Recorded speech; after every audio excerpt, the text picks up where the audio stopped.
తిరుమల లడ్డు వ్యవహారంలో వైసీపీ తీరుపై తీవ్ర ఆగ్రహం వ్యక్తం చేశారు సీఎం చంద్రబాబు.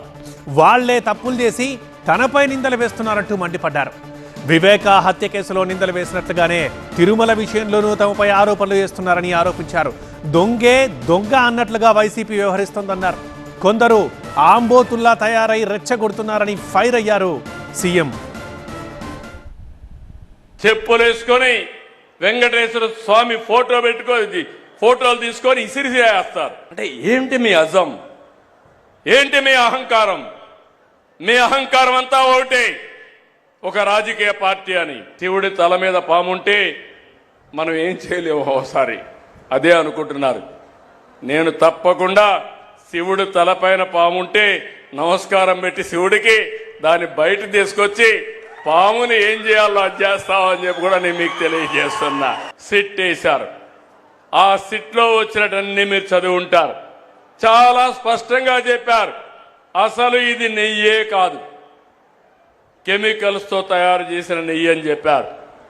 రాష్ట్ర ప్రభుత్వాన్ని కూడా యాక్షన్ తీసుకోమని అధికార యంత్రాంగం పైన ఒక రిపోర్ట్ పంపించారు. ఇవన్నీ వస్తే తప్పుని తప్పించుకోవడానికి, వాళ్ళు చేసిన తప్పును వేరే వాళ్ళపైన వేయడానికి ప్రయత్నం చేసే నీచులున్నారంటే ఏమనాలి నాకైతే అర్థం కావడంలా. ఇంత స్పష్టంగా చెప్పితే, అపవిత్రం చేశారని చెప్తే, అవినీతి జరిగిందని చెప్తే, తిరిగి హెరిటేజ్ అనే కంపెనీ తీసుకొచ్చి నా పేరే వేసి తప్పించుకోవాలంటున్నానంటే కరుడు గట్టిన నేరస్తుడు అవునా కాదా అని మిమ్మల్ని అడుగుతున్నా. దొంగే దొంగ దొంగ అని తప్పించుకునే పరిస్థితికి వస్తే దొంగను పట్టి నడి రోడ్లో నిలబెట్టవలసిన బాధ్యత, పోలీసింగ్ చేయాల్సిన బాధ్యత నా పైన ఉంది, అవునా కాదా?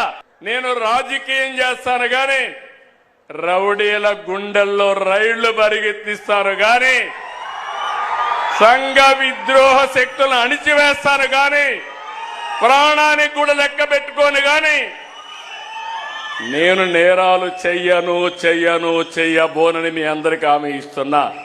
అధికారంలో ఉంటే బూతులు తిడతారు, అపోజిషన్లో ఉంటే కూడా బూతులు తిడతారు. మీ తల్లిని తిడితే మీకు కోపం రాదా? మీ ఇంట్లో వాళ్ళని తిడితే మీకు కోపం రాదా? మనం తిట్టించుకోవడానికి రాజకీయం చేస్తున్నావా? ఆంబోతుల మారిగా తయారైపోయారు. ఒకసారి రెచ్చగొట్టే ప్రయత్నాలు చేస్తున్నారు. రాష్ట్రాన్ని సర్వనాశనం చేశారు, గంజాయి మయం చేశారు.